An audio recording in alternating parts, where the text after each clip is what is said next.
Have you ever wondered what it truly meant to be a Nazi in World War II?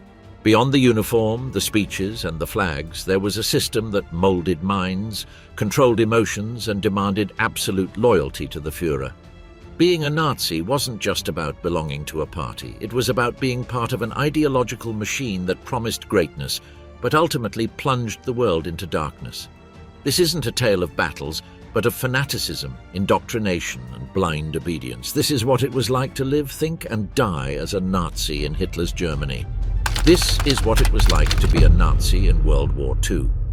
The birth of an ideology. In post-war Germany, following its defeat in World War I, the country lay in ruins. Cities were devastated, the economy was collapsing, unemployment reached unprecedented levels, and the German people felt deeply humiliated by the Treaty of Versailles. This agreement not only imposed impossible-to-pay financial reparations, but also stripped Germany of territory, drastically reduced its army, and forced it to shoulder the full blame for the conflict. National pride was crushed. The streets were filled with hunger, resentment, and despair, and in this breeding ground, collective frustration became fertile ground for extremist ideologies. The Weimar Republic, born with the promise of democracy, proved weak and ineffective in the face of economic crises, runaway inflation, and political instability. Strikes, clashes between communists and nationalists, and extreme poverty fueled the feeling that Germany had lost not only the war, but also its way of life. Every day, more citizens sought simple answers to complex problems and were willing to follow anyone who promised to restore their lost pride. It was then that a voice emerged that for many seemed to embody that promise, that of a former soldier with fiery rhetoric, a radical vision, and a disturbing charisma. His name was Adolf Hitler. Hitler found in the small German Workers' Party, DAP, the ideal vehicle for his ideas. In 1920, together with figures like Anton Drexler and Dietrich Eckart, he transformed it into the National Socialist German Workers' Party, or NSDAP. The term National Socialist was a strategic move. It sought to attract both conservative nationalists and workers disillusioned with the left. However, despite its name, the party was never socialist. Its true ideological core was based on three fundamental pillars: extreme nationalism, anti-Semitism, and anti-communism. Hitler understood better than anyone that the masses were not won over with arguments, but with emotions. It transformed politics into a spectacle carefully designed to ignite passions. The symbols, the parades, the torches, and the angry speeches were not accidental. Every element sought to have a psychological impact. The swastika, the brown shirt, and the Nazi salute became emblems of identity, belonging, and obedience. Millions of Germans who felt forgotten or defeated found in this movement a common purpose, a cause for which to live and, if necessary, die. Nazi ideology promised a new dawn, the creation of a 1,000-year Reich, a racially purified Germany, where the Aryan people would dominate Europe. But to achieve this utopia, a common enemy was needed to embody all evils. That enemy was the Jewish people. Through an unprecedented propaganda machine, the regime instilled the idea that Jews were responsible for all national failures: the economic crisis, corruption, defeat in the Great War, even the moral decay of the country. That narrative, relentlessly repeated in the press, film, radio, and schools, shaped the minds of millions. What began as a fringe movement of agitators and veterans gradually gained momentum, transforming into a mass organization. Nazi parades, massive rallies, and Hitler's speeches in venues like the Bürgerbräukeller in Nuremberg achieved the unthinkable. They restored to the German people an illusion of unity and power. In 1933, after a series of political maneuvers and with the support of conservative elites, Hitler rose to power as Chancellor of the Reich. With this, his ideology transformed from inflammatory rhetoric into official state policy. From then on, Germany ceased to be a republic and became a totalitarian regime. Symbols of hatred were institutionalized, dissenting voices were silenced, and the cult of the Führer replaced all forms of critical thought. Nazi Germany was not only born from the ruins of the First World War, it was born from fear, resentment, and the collective desire to feel powerful again, regardless of the cost. What began as a promise of national redemption transformed into a machine of domination and extermination that would forever change the course of history. To be a Nazi during the Second World War was not simply to wear a uniform or raise your arm in salute. It was to belong to a system that absorbed everything: the mind, the body, the identity. From childhood to adulthood, National Socialism infiltrated every corner of German life, shaping a way of thinking, feeling, and acting. To be a Nazi meant to believe, obey, and serve. From a very young age, children were educated to become soldiers of the Reich. Schools didn't just teach history or mathematics, they instilled Nazi ideology as absolute truth. They were told about the greatness of the German people, the danger of the racial enemy, and the glorious destiny that awaited the nation. School textbooks replaced logic with propaganda, and teachers who didn't follow party directives were dismissed. Biology classes taught racial purity, and geography classes emphasized the need to expand German living space. Education was transformed into a tool of indoctrination. At 10 years old, boys joined the Hitler Youth and girls the League of German Girls. There, their bodies were strengthened, but above all their spirits. They learned to march, to shoot, to obey orders without question. They were taught that sacrifice was honor, that loyalty to the Führer was above family or religion. Every song, every oath, every ceremony sought to erase individuality and replace it with the Nazi collective. The young German grew up without learning to question, convinced that his duty was to serve the Reich until death. When they reached adulthood, men were called up for military service. Joining the German army or the SS was not only an obligation but a privilege. Being part of the Reich's military apparatus meant representing the strength of a nation that considered itself invincible. Soldiers were trained in an environment of iron discipline, but also of fanaticism. They were taught that the enemy was not a human being, but a threat to the very existence of Germany. This dehumanization was one of the keys that enabled the regime's crimes. On the front lines, being a Nazi meant living under a completely different moral code. Courage was not measured by compassion or justice, but by obedience and cruelty. The soldiers of the Reich believed they were fulfilling an almost sacred mission to liberate Europe from Jewish Bolshevism and Western chaos. This faith gave them strength, but it also blinded them to the brutality they themselves unleashed. Orders were law, and questioning them was tantamount to treason. Those who doubted were punished or executed. Daily life in the Reich was dominated by surveillance. The Gestapo, the state secret police, watched everything. A careless comment, a joke about the Führer, a word of compassion toward the Jews could mean death. Many Germans lived in fear, but also with a sense of patriotic duty. It was said that a true citizen was one who denounced a traitor, and so a neighbor could become an informer, a friend, an enemy, silence a form of survival. In homes, families were small cells of the Nazi state. Mothers were revered as guardians of racial purity.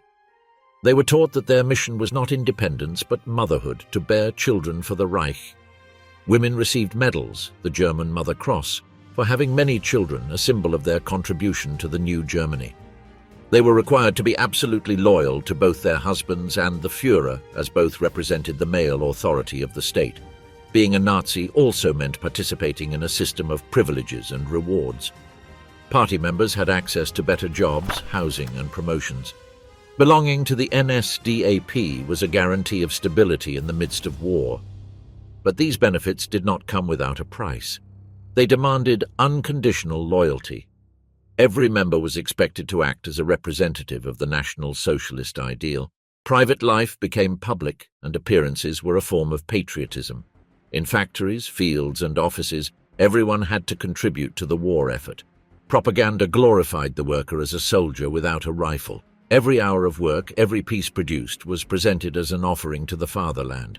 Strikes and independent unions were banned, replaced by the German Labor Front, a regime-controlled organization that extolled harmony between employers and workers under the Führer's guidance.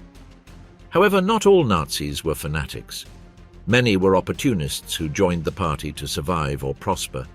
But the system was designed to absorb even the lukewarm. Once inside, social pressure, propaganda, and fear pushed them toward complicity. Some were convinced, others simply obeyed. And in that mass obedience lay the true power of the regime. During the war, being a Nazi meant living in constant duality. On the one hand, the pride of belonging to the chosen people. On the other, the shadow of uncontrollable violence. The initial victories in Poland, France, and the Balkans fueled a sense of superiority. Germany seemed unstoppable. In the streets, people celebrated the Führer as a military genius. Flags waved, radios broadcast triumphant speeches, and propaganda films depicted a glorious Reich. But behind that image, horror was advancing. Concentration camps grew, deportations multiplied, and the extermination machinery became more efficient. For many ordinary Germans, knowledge of these atrocities was vague but not non-existent. They heard rumors, saw trains full of prisoners, and smelled the smoke rising from the forests. And yet most chose not to know. The propaganda had done its job. The enemy was to blame. The Führer had his reasons, and Germany had to protect itself. Believing without question was easier than accepting the truth. When the war turned against them, faith began to waver. But even then, millions continued to defend the regime. In 1945, as Berlin burned under the bombs, there were still 16-year-olds dying while shouting, "Heil Hitler!" This irrational loyalty was the result of years of indoctrination, fear, and emotional manipulation. Being a Nazi was no longer a choice. It was an imposed identity, a way of existing within the collapse. And when the Reich finally fell, when the Allies revealed to the world the horror of the camps, many faced for the first time the weight of what they had been. Some denied it, others remained silent, others justified themselves by saying they were only following orders. But the truth was deeper. They had believed, they had participated, they had allowed it. The Nazi regime was sustained not only by violence, but by millions of ordinary people who, in one way or another, chose to be part of it. To be a Nazi in World War II was to live within a collective illusion, the illusion of a just cause, of a superior people, of an inevitable destiny. An illusion that, fueled by fear and faith, ended up destroying not only Europe, but also the soul of Germany. The oath to the Führer. When Adolf Hitler assumed power in 1933, Germany didn't just change its government, it changed its faith. What began as a political transformation became a spiritual, almost religious one. The loyalty previously owed to the state, the constitution, and the German people was replaced by total devotion to a single man. The figure of the Führer ceased to be that of a mere chancellor. He became the moral, political, and emotional center of an entire nation. The oath to the Führer became one of the fundamental pillars of the Nazi regime's absolute control, an act that united obedience with worship. Before Hitler's rise, soldiers of the Reichswehr, the army of the Weimar Republic, swore allegiance to the nation and its legitimate institutions. Their commitment was to the German people and the defense of the homeland, not to an individual. However, after the death of President Paul von Hindenburg on August 2, 1934, Hitler found the perfect opportunity to consolidate his power definitively. That same day, the Reich Chancellery announced that the functions of President and Chancellor would be merged under a single title, Führer und Reichskanzler, Führer and Reich Chancellor. And with this merger came an order that would forever change the structure of loyalty in Germany. Hitler decreed that from that moment on, all members of the armed forces had to swear obedience not to the German state, but to him personally. The new oath read, "I swear by God, unconditional obedience to the Führer of the Reich and the German people, Adolf Hitler, and I am prepared, as a courageous soldier, to give my life for this oath at any moment." These words, spoken by millions of men, sealed an unprecedented psychological and moral pact. It was no longer a matter of a professional or patriotic promise, but a total surrender of the will. The change had a profound effect. In a society educated for centuries in military discipline and obedience to command, the new oath destroyed any space for moral reflection or conscientious objection. From that moment on, to disobey Hitler was to disobey Germany itself. Loyalty to the Führer became the ultimate symbol of patriotism. The idea of duty was replaced by the idea of submission, and individual conscience was subordinated to the will of the leader. This oath was not limited to soldiers. In a short time, it spread to all sectors of the state. Officials, judges, police officers, teachers, and even civil servants were forced to recite it. Even university professors had to sign a declaration of personal loyalty. Germany ceased to be a nation of citizens and became a nation of followers. In the courts, sentences were handed down in the name of the Führer. In schools, children saluted with their arms raised and sang hymns dedicated to him. In churches, some pastors of the so-called Reich Church proclaimed Hitler a divine instrument destined to guide the German people toward redemption. Joseph Goebbels' propaganda reinforced this unwavering devotion. Hitler was presented as the savior of Germany, the man who had rescued the nation from chaos and humiliation. His image appeared on posters, coins, postage stamps, and official portraits in every government office. The Führer's speeches were treated as revelations, and his word became moral law. The boundary between politics and faith dissolved, and obedience became a form of worship. The oath had devastating consequences. When the war began and criminal orders started being issued, from the invasion of Poland to the systematic execution of civilians on the Eastern Front, thousands of officers and soldiers took refuge in the promise they had made.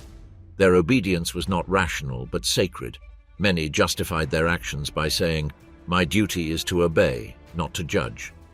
This mentality, cultivated over years, allowed unthinkable atrocities to be carried out with almost mechanical coldness. Even within the Wehrmacht, where traditions of honor and Prussian discipline existed, the oath became an invisible chain that bound men to the Führer's will.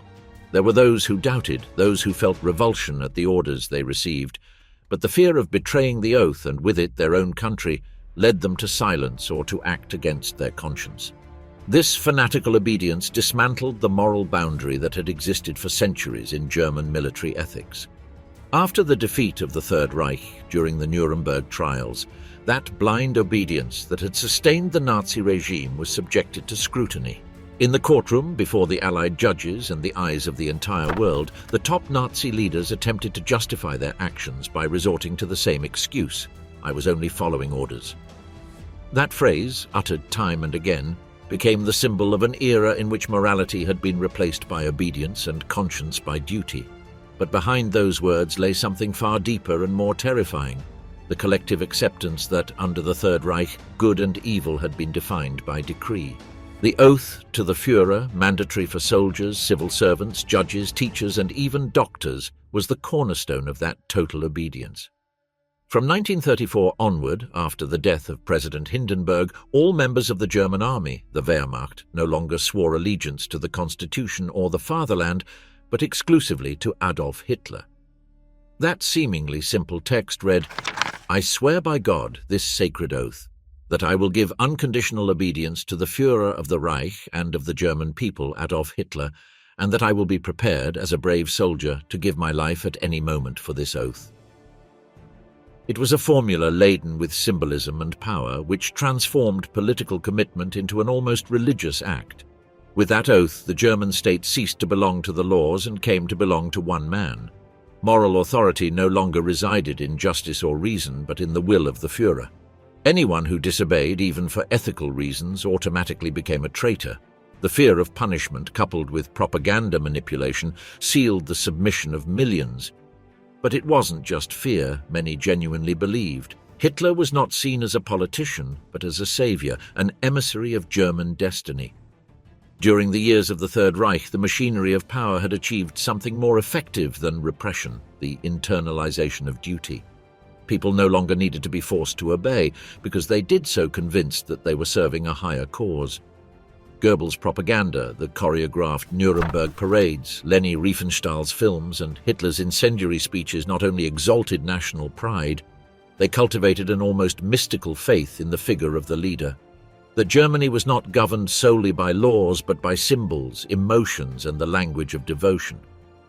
In the Nuremberg interrogations, the accused, among them Göring, Keitel, Jodl, Ribbentrop, and Kaltenbrunner, insisted that they never acted out of cruelty but out of obedience. They claimed to have been cogs in a machine they could not challenge, but the prosecutors made it clear that this defense could not justify the extermination of millions of innocent people. The principle of obedience did not absolve one of moral responsibility. It was a time when the entire world had to ask itself where duty ends and guilt begins. Nazi Germany had erased that boundary. From schools to barracks, it was taught that the highest value was absolute loyalty, not to one's neighbor, not to the law, not to the truth, but to the Führer. Children learned that dying for Hitler was the noblest of sacrifices. Soldiers believed that carrying out orders was synonymous with honor. And so millions participated in the machinery of genocide without feeling guilty, convinced that they were doing the right thing. Obedience became the substitute for conscience. Anyone who questioned an order was exposed not only to punishment but to isolation, to the contempt of their comrades, to the accusation of being an enemy of the people. In that environment, moral thought was destroyed. Many officers justified their actions by saying that they had no choice. But history shows that there was always a choice. There were soldiers who refused to execute civilians, diplomats who helped Jews, priests who denounced the crimes, and ordinary Germans who hid those persecuted at the risk of their lives. They demonstrated that obedience was not inevitable, that the possibility of saying no always existed. The problem is that they were few. The majority chose silence or the comfort of not thinking. This collective passivity allowed the regime to advance without internal resistance. And when it was all over, when the extermination camps were discovered and the evidence of the crimes was made public, the entire nation had to confront an unbearable truth. The evil had not been the work of a few fanatics, but of a people who had renounced their individual conscience. The oath to the Führer was more than a formality. It was a symbolic renunciation of moral responsibility. It transformed crime into duty and obedience into virtue. When Germany surrendered its will to a single man, it also surrendered its soul. And in that surrender, the country's fate was sealed.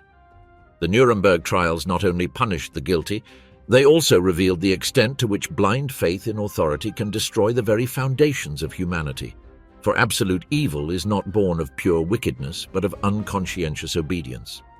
Nazism was the ultimate proof of this, and that is why every time the world remembers Nuremberg, it does so not only to judge the past, but to remind itself that unthinking obedience is the most dangerous form of moral corruption.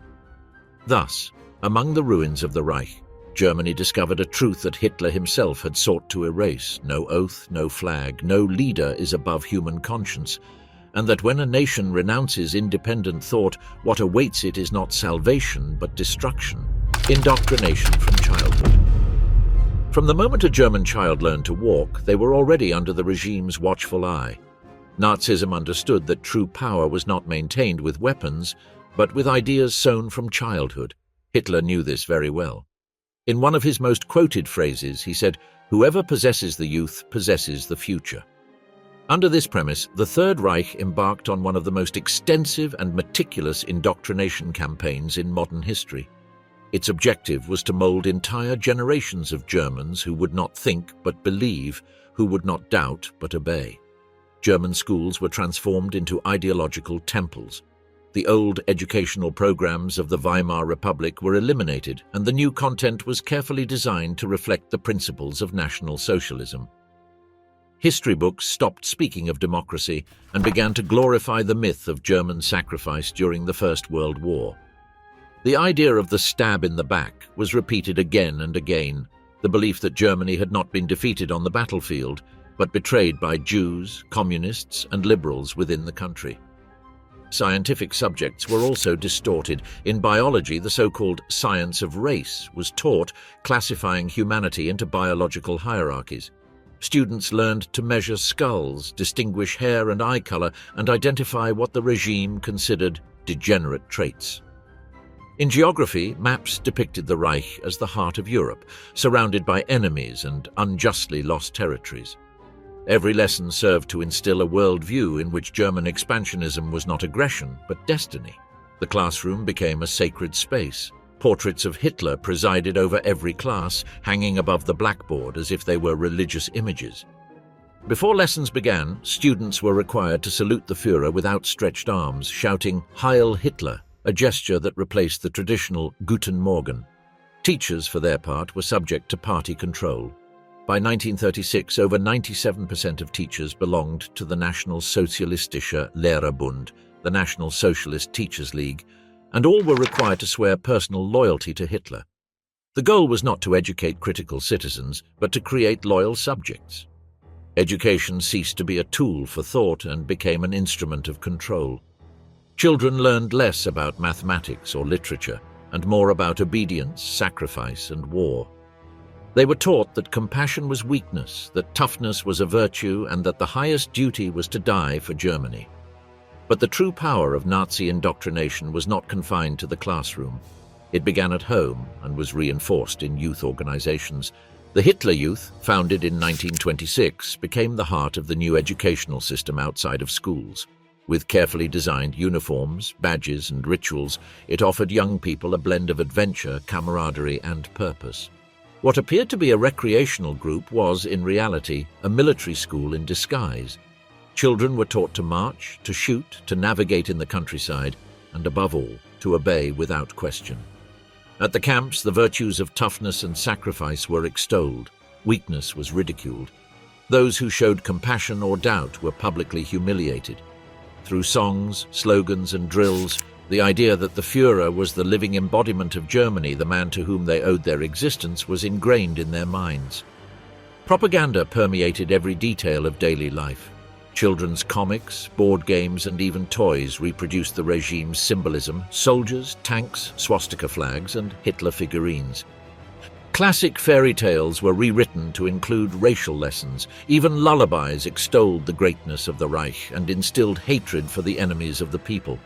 Girls, for their part, had their own path within the system, the Bund Deutscher Mädel, League of German Girls. There they learned that their mission was not to fight but to give life. They were taught that their worth lay in their purity, in their ability to be mothers of healthy Aryan children, and in their duty to maintain the home as a symbol of the Reich's future. Motherhood was presented as a patriotic service. Many young women grew up believing that bringing children into the world was their way of fighting for Hitler. The indoctrination was so effective that by the end of the 1930s, more than 90% of German youth belonged to the Hitler Youth, or the Bund Deutscher Mädel. Those who refused were ostracized, persecuted, or even punished. For many young people, the organization became their family, their identity, and their sense of belonging. When war broke out in 1939, that generation was ready. Thousands of teenagers volunteered, convinced that serving and dying for the Führer was the highest honor. At the end of the war, as German cities burned and the regime crumbled, many of those defending the ruins of Berlin were children as young as 14 or 15, members of the Hitler Youth turned into soldiers without a childhood. The Nazi regime had achieved what it set out to do: create a youth molded by fanaticism, devoid of empathy, and programmed to obey. They had replaced curiosity with dogma, innocence with ideology. The most tragic aspect was that when the Third Reich fell in 1945, many of those young people, now adults, had to confront a painful revelation. Discovering that everything they loved, everything they believed in, had been a lie constructed to use them as instruments of a perverse cause. Nazi indoctrination not only destroyed a generation, it also destroyed trust in the truth. For 12 years, the regime had molded the minds of millions of children and young people, turning them into tools of the state, incapable of distinguishing between good and evil, between reality and propaganda. In classrooms, history was taught as a heroic myth where Germany was the victim and Hitler the redeemer. In schoolyards, play was replaced by discipline, children's songs by war anthems, and natural curiosity by the repetition of slogans. Childhood, that stage that should be a symbol of freedom, imagination, and discovery, was transformed into an ideological training ground. The Hitler Youth and the League of German Girls were not mere youth associations. They were laboratories where blind loyalty was manufactured. Children learned to denounce their own parents if they showed any doubt about the Führer, and to consider war as life's highest purpose. Every uniform, every flag, every anthem was another piece in the construction of a subservient mind. In the Third Reich, to play was to march, to dream was to conquer, and to think for oneself was a crime against the Führer. Spontaneity was replaced by duty, empathy by obedience, and morality by fanaticism. Those children grew up believing that their worth depended on their racial purity and their willingness to die for the fatherland. They were victims of a lie so profound that many did not know who they truly were until the regime collapsed. And when the echoes of war finally faded, what remained was not only the material ruin of Germany, but also the emptiness of a youth that had been raised not to think, only to obey. An entire generation had to learn from scratch what it meant to be free, to question, to feel compassion. The scars of that indoctrination did not disappear with defeat. They remained in the silence of those who discovered, too late, that they had believed in a world built on lies. Daily life under Nazism. Living in Nazi Germany was not simply about obeying laws or following political slogans. It was about inhabiting a totalitarian machine that molded every aspect of human existence. From 1933, when Adolf Hitler seized power, the regime set out to reconfigure not only the state but also the minds and souls of its citizens. Daily life was organized under a single, all-encompassing principle: ein Volk, ein Reich, ein Führer, one people, one empire, one leader. This phrase was not merely a slogan but a way of life, an ideological mandate that dictated how to think, how to behave, and even how to feel. Hitler's omnipresence was overwhelming. His portrait was everywhere, in classrooms, offices, homes, and even churches. The Führer's speeches were broadcast on the radio, a medium carefully controlled by the Ministry of Propaganda, headed by Joseph Goebbels, who clearly understood that power was not sustained solely through repression but also through emotional manipulation. For this reason, radio became a political weapon. The regime launched the Volksempfänger, an inexpensive receiver designed so that every household could hear official messages. Through it, the voices of the Führer and Goebbels reached millions of homes, tirelessly repeating the virtues of the regime and the supposed dangers threatening Germany. The streets also spoke the language of Nazism. Swastikas flew on every corner. Parades, marches, and patriotic ceremonies were a regular part of the calendar. Traditional holidays were replaced or absorbed by Nazi celebrations, such as Party Day in Nuremberg or German Labor Day, which extolled national unity and sacrifice for the Reich. Traditional greetings disappeared. Instead of a simple good morning, one said, "Heil Hitler." It was a mandatory act of loyalty. Refusal or simply forgetting it could arouse suspicion. In a society where anyone could be a party informant, a misinterpreted gesture could have fatal consequences. Fear and mistrust became part of the everyday landscape. Neighbors spied on each other. Children were encouraged to report their parents' anti-German remarks. The Gestapo, the state secret police, didn't need to be physically present everywhere because the people themselves did their job. An anonymous denunciation was enough for someone to disappear. This system of social surveillance created an atmosphere of collective paranoia. Everyone feigned loyalty, even those who had doubts, because doubt was dangerous. The family unit, which in theory should have been a private space, was colonized by the state. The Nuremberg race laws enacted in 1935 defined who was Aryan and who wasn't, and prohibited marriages between pure Germans and Jews or non-Aryans. Love ceased to be a personal choice and became a political issue. Marriage was seen as a tool to strengthen the German race. Women were encouraged to leave the workforce and dedicate themselves to motherhood, considered their greatest contribution to the Reich. Those who had 4, 6, or more children were awarded the German Mother Cross, a public distinction that transformed fertility into a form of patriotism. The state controlled even leisure time.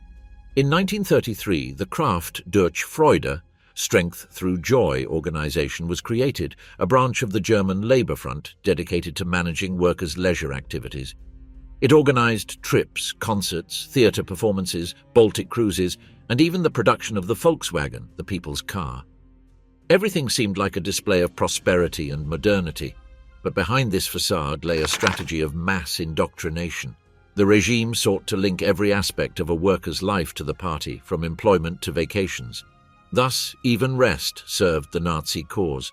Propaganda was present in even the smallest details. The newspapers, controlled by the Ministry of Propaganda, published carefully filtered news.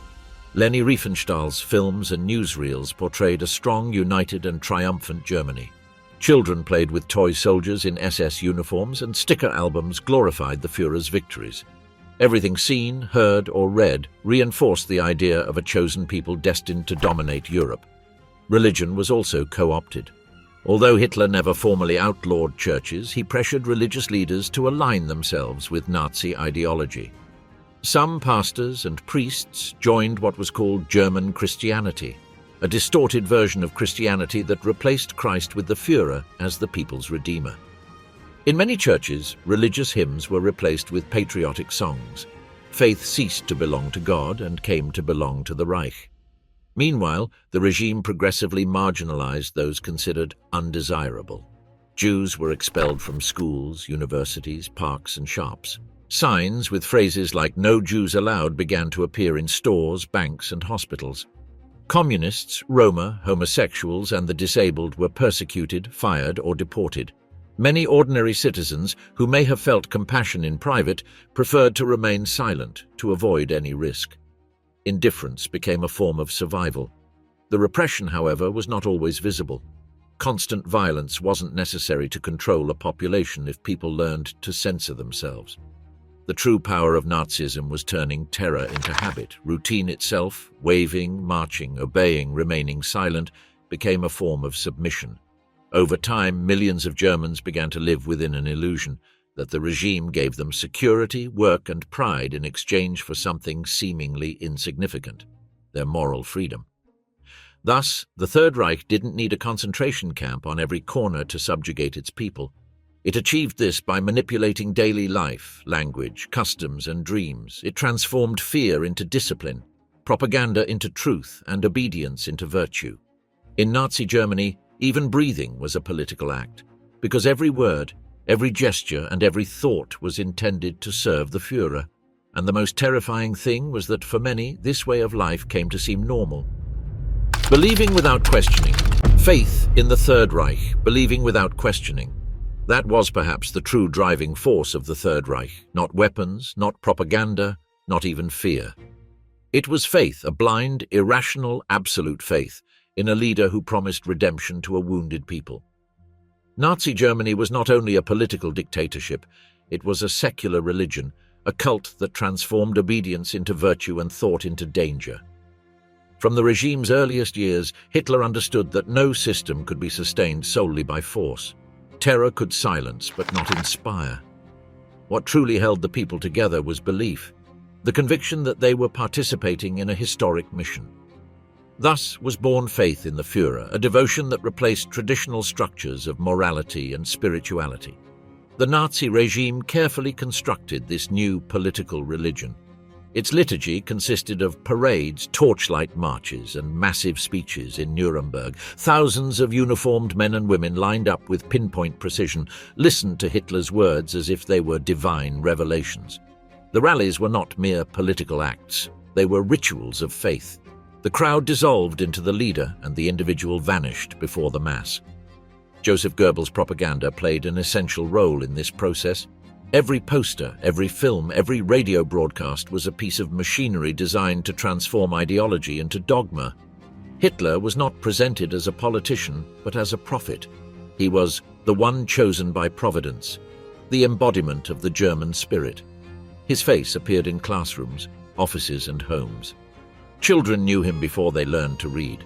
Mothers blessed him over their daily bread. And millions venerated him without ever having seen him. Language, too, was transformed.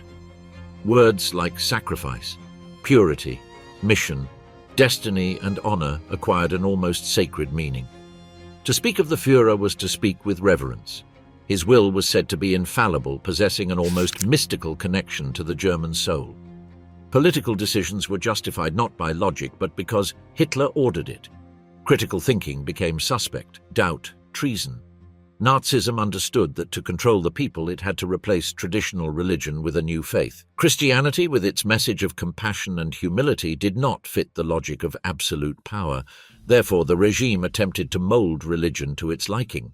Movements like the Reich Church emerged, a distorted version of Christianity that eliminated all references to Judaism and presented Christ as an Aryan hero fighting against the forces of evil. In many churches, crosses were replaced with swastikas, and pastors preached obedience to the Führer as a spiritual duty. But the people's true faith was not in God, but in the leader. The masses saw in Hitler the embodiment of the German miracle. He was the one who, they believed, had brought back jobs, restored pride, and avenged the humiliations of the Treaty of Versailles. He was attributed with supernatural virtues, patience, wisdom, even the gift of healing. It was common to hear that Hitler knows what he's doing, even when the regime's decisions led to war or suffering. Faith had replaced reason. This devotion reached levels of fanaticism that are difficult to comprehend today. During the Reich's glory years, millions of Germans felt part of something transcendent. They were not mere citizens, they were the chosen of destiny. The sense of belonging and grandeur overcame any moral qualms. Even the most brutal policies, the persecution of Jews, censorship, military expansion, were justified by the idea of a higher mission, the salvation of Germany. In this context, Hitler's figure acquired a messianic aura. It was said that he didn't sleep because he was thinking about the well-being of the people, that he didn't eat meat because he loved animals, that he had no personal interests, only the fate of the Reich. Every gesture, every word was reinterpreted as proof of his purity. Crowds waited for him for hours, weeping as he passed, throwing flowers, shouting his name with almost religious fervor. It was a collective faith that transformed submission into ecstasy. The consequences of that faith were devastating. When the war began and the fronts multiplied, that same blind belief prevented the German people from accepting reality. Even when defeats were evident, many continued to trust that the Führer had a plan, that the German miracle would be repeated. That irrational faith prolonged the war and the suffering, and when everything collapsed, millions felt betrayed not by the regime, but by fate itself. After the war, psychologists and sociologists tried to understand how an entire nation could believe without question. Hannah Arendt spoke of the banality of evil, the idea that the horrors of Nazism were not the work of monsters, but of ordinary people who stopped thinking. They obeyed, they believed, they trusted. They had substituted collective loyalty for individual morality. The Third Reich did not survive because it had the best weapons or the most brilliant generals. It survived because millions of men and women surrendered their faith to it. They believed without questioning, they obeyed without thinking, they loved without understanding. And when the illusion vanished, what remained was the emptiness of having worshipped a false god. That is perhaps the most profound lesson that Nazism left behind, that faith, when not accompanied by reason, can become the most dangerous tool of all. Because when people stop questioning, when they surrender their will to a single voice, evil does not need to impose itself. It only needs to be believed. The fall of the myth, the end of the Nazi dream. The Third Reich presented itself to the world as a perfect machine, a superior civilization destined to dominate Europe for 1,000 years. Its propaganda portrayed it as the pinnacle of discipline, science, strength, and order. But this veneer of perfection concealed a structure corroded by corruption, brutality, and lies. From its very foundations, the Nazi regime was doomed to self-destruct, because its power stemmed not from truth or progress, but from fear and bloodshed. As the war progressed, the illusion of invincibility began to crumble. In 1941, the invasion of the Soviet Union, Operation Barbarossa, marked the turning point. What was meant to be a swift campaign became a logistical and human nightmare. The Russian winter, the fierce resistance of the Red Army, and the lack of supplies exposed the cracks in the German army. Stalingrad was the wound that never healed. More than 300,000 German soldiers were trapped, surrounded, and ultimately annihilated. When Soviet troops captured the city in February 1943, Germany lost not just a battle, but the myth of its infallibility. In North Africa, the defeats at El Alamein and Tunisia shattered the prestige of Erwin Rommel, the Desert Fox. The Axis forces were retreating, and control of the Mediterranean was slipping away. In the air, German skies began to burn. From 1943 onward, Allied bombing raids devastated entire cities. Hamburg, Cologne, Dresden, Berlin. The nights turned red. Air raid shelters filled with shivering mothers and children as flames consumed what remained of their homes. Total war, proclaimed by Goebbels, was the last attempt to sustain a lie with even greater sacrifice. The boundaries between the front and the rear dissolved. Factories operated day and night. Young men were sent to their deaths before the age of 16, and women, formerly confined to the home, worked in military production. Germans were required to resist, even though there was nothing left to defend. Radio, the only authoritative voice, repeated empty promises of victory, while corpses piled up in the streets and trains continued to transport prisoners to the extermination camps. Within the regime, despair masqueraded as fanaticism. Heinrich Himmler, obsessed with racial purity, ordered the acceleration of the final solution, even as the Reich crumbled. The camps of Auschwitz, Treblinka, and Sobibor operated with mechanical efficiency, consuming lives at a monstrous rate. The machinery of genocide did not stop, even when enemy armies were at the gates. For the Nazis, losing the war was acceptable, but allowing their racial enemies to survive was not. Meanwhile, the High Command was becoming divided. Some, like Albert Speer, grasped the magnitude of the disaster and began to sabotage suicidal orders. Others, like Goebbels and Bormann, remained loyal to the end, prepared to go down with the Führer. In the final months, Berlin became a labyrinth of ruins and trenches. Hitler youth children armed with old rifles and blind hope died in the streets trying to stop Soviet tanks. Women dug trenches, the elderly patrolled street corners, and in the shelters, Nazi anthems were sung mingled with cries of resignation.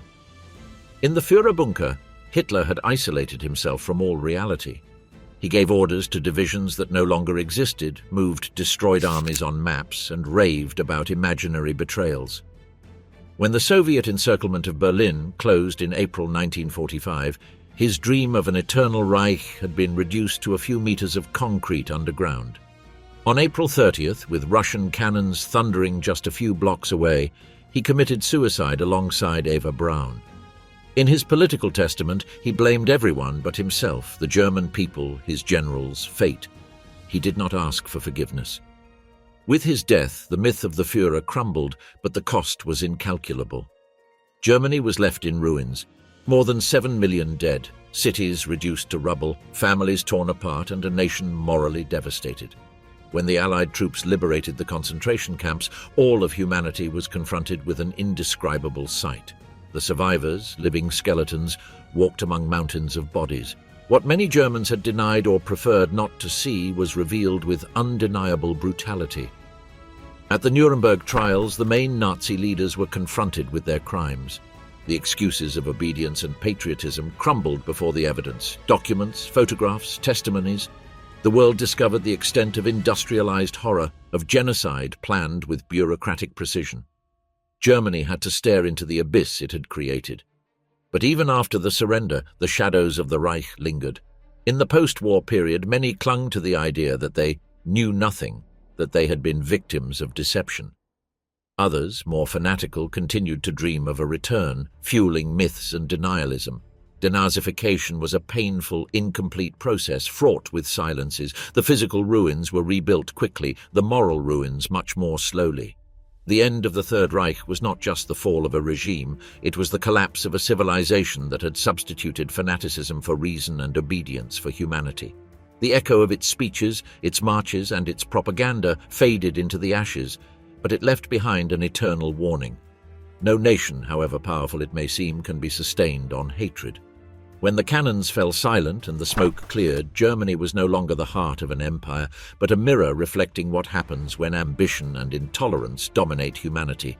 The 1,000-year Reich lasted a mere 12 years. 12 years that were enough to show how an advanced, cultured, and modern society can become an instrument of absolute evil. And so, the Nazi dream was extinguished not amid cheers or parades, but amid ruins and silence. In that silence was etched the bitterest lesson of history. No power built on the denial of humanity can survive. Because empires of hatred, however grandiose they may seem, always end up devoured by the very shadows that spawned them. The awakening, guilt, and denial after defeat. When the guns fell silent and the smoke of war began to clear, Germany awoke from a nightmare it had helped create. Cities were piles of rubble, families were torn apart, and the entire country was shrouded in a deathly silence. Those who survived faced not only food shortages, the loss of their homes, and the uncertainty of the future, they unknowingly faced the most difficult trial of all, the trial of conscience. On May 8, 1945, the Third Reich ceased to exist. Swastika flags were torn down, the Führer's radios silenced, and the 1,000-year reign was extinguished after only 12 years. But the end of the war did not bring peace. It brought emptiness. In the streets, ruins burned under Allied occupation. Families searched through the wreckage for the bodies of their loved ones. Millions of German refugees fled from the east, pursued by the advancing Red Army. Hunger, cold, and fear defined daily life. For many Germans, defeat was not seen as liberation, but as yet another humiliation. Nazi propaganda had shaped their worldview for over a decade, and undoing that indoctrination was no easy task.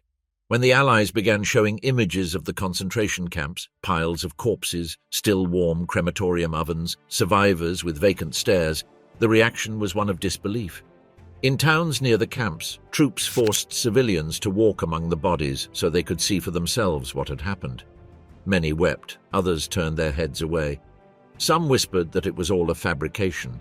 It was easier to deny than to accept the truth. The victorious powers divided Germany into 4 occupation zones: American, British, French, and Soviet. Berlin, though destroyed, was also divided into 4. Thus began a new era marked by surveillance, control, and reconstruction. Each power imposed its own political and social model.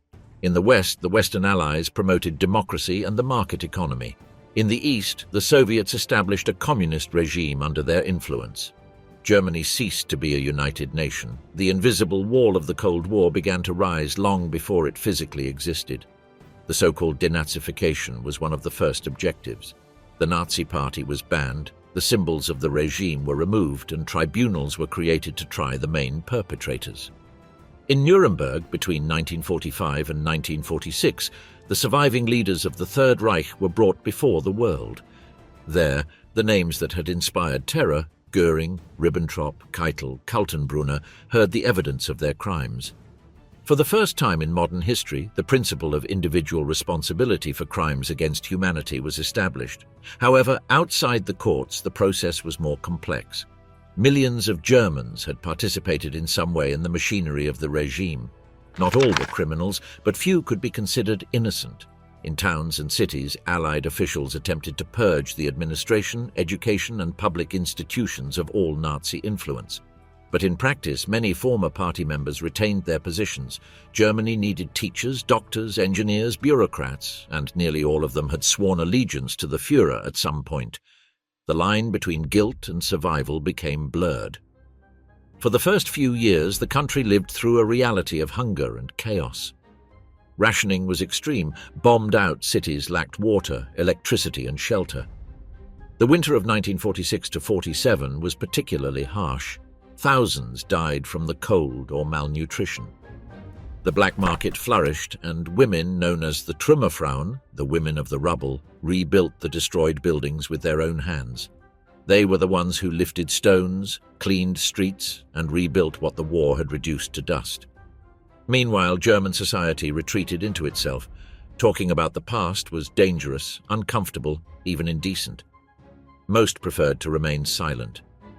At home, children asked questions, and parents gave evasive answers. "We didn't know anything," was the repeated refrain. It was a generation marked by shame and silence. However, that silence could not last forever. In the late 1940s, the Marshall Plan spurred the reconstruction of West Germany. With American economic aid, factories reopened, and the country experienced what was called the Wirtschaftswunder, the economic miracle. The streets filled with cars, the shops with imported goods, and optimism seemed to return. But beneath this prosperity lay an unresolved moral dilemma: how to coexist with the past without destroying the present. The true confrontation with guilt came years later. In the 1960s, a new generation, the children of the war, began to question their parents. The Auschwitz trials, held in Frankfurt between 1963 and 1965, brought the testimonies of the victims and the horrors of the Holocaust back to light. Young Germans who had grown up in silence demanded to know what their families had done during the regime. A new historical consciousness was being born, more critical, more humane. On the other side of the country, in the German Democratic Republic under Soviet control, the discourse was different. The communist regime proclaimed to have liberated Germany from fascism, but it also manipulated memory. All the blame was attributed to capitalism and Western imperialism. There, the talk wasn't of individual responsibility, but of ideological redemption. Thus, the Nazi past was used as a political tool by both sides of a divided Germany. Over time, collective memory began to transform. West Germany, in particular, took the task of remembering seriously. Monuments were erected, the Holocaust was taught in schools, and a culture of repentance was created that sought not punishment, but understanding.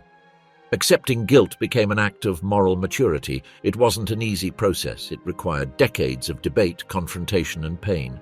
But from that process emerged a new national identity, a Germany determined not to repeat the mistakes of the past. Nazism had promised pride, unity, and power. What it left behind was ruin, shame, and scars that still mark the soul of Europe today. However, from that darkness emerged a nation that learned to look its ghosts in the face. Germany understood that true patriotism doesn't consist of glorifying the past, but of preventing it from happening again. Accepting guilt was the first step toward redemption. Rebuilding dignity was the second. The awakening after defeat had no heroes or epic deeds, but ordinary citizens confronting unbearable truths. And although the silence of the post-war period was long and heavy, from that silence was born the most valuable awareness a people can possess, the awareness of remembering so as never again to become executioners. Being a Nazi in World War II was more than belonging to a political party or wearing a uniform with black insignia. It was living within a gigantic collective illusion, a mirage built on fear, obedience, and blind faith in a man who promised greatness and ended up leading his people to the abyss. Millions were absorbed by a system that stifled individual thought and replaced morality with ideology. Nazism didn't just conquer territories, it conquered minds. For 12 years, Germany was a country hypnotized by its own reflection. Every corner of the Reich was designed to keep faith in the Führer alive. The marches, the speeches, the parades, the symbols, the songs, the uniforms, everything had a purpose: to create a feeling of total unity, a collective fervor that dissolved the individual into the mass. In that Germany, thinking for oneself was dangerous. Feeling compassion was suspect. Doubting was treason.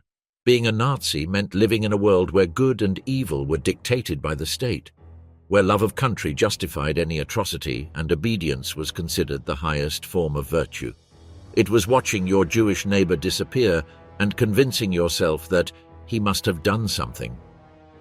It was repeating slogans you no longer understood, but that made you feel part of something bigger. It was believing that violence was necessary to purify the world, and that belief wasn't imposed by force alone. It was built patiently, with propaganda, with emotional manipulation. The Nazi regime knew how to touch the most human chords: the desire to belong, the fear of chaos, the need for hope. It transformed national pride into a weapon. It gave people a cause to live for and to kill for. However, being a Nazi also meant living with a constant contradiction. While speeches spoke of glory, the streets were filled with hunger, censorship, and fear.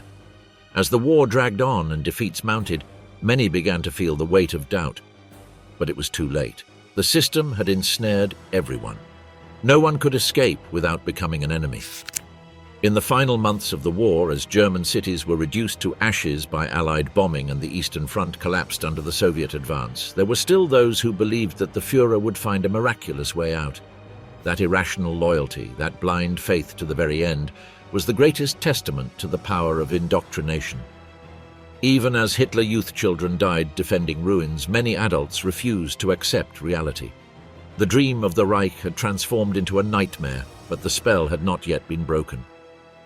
When the Nazi flags were finally torn from the buildings and Berlin fell, silence gripped Germany. The country awoke amidst rubble and shame. Many wondered how it was possible. How could a cultured, hard-working people, lovers of art and science, have surrendered to a regime that turned crime into duty and cruelty into virtue? The answer lay in every gaze that averted itself from seeing, in every voice that chose silence, in every mind that chose to believe without question. To be a Nazi during the war was to be part of a machine that demanded absolute faith and denied the humanity of others. But it was also to be human within a system that had corrupted the very essence of humanity. Because behind the uniforms, the salutes, and the flags, there were people: fathers, mothers, children, neighbors. Ordinary people who, out of fear or conviction, became cogs in one of history's greatest tragedies. And that is perhaps the most unsettling lesson. Nazism was not the work of monsters, but of men and women who believed in a lie, who stopped thinking, feeling, and questioning. To be a Nazi was to lose the ability to distinguish between good and evil. It was to surrender to power and confuse obedience with honor.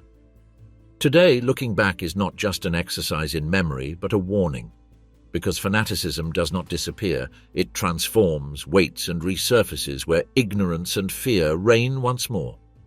The history of Nazism does not belong only to the past. It is a mirror that reminds us how easy it is to manipulate faith, how simple it is to transform hope into hatred, and how dangerous it can be to believe without thinking. This is what it was like to be a Nazi in World War II, to live under a faith that promised redemption and ended up devouring the soul of an entire nation. A faith that left millions dead in its wake and a moral wound that still bleeds in the conscience of the world.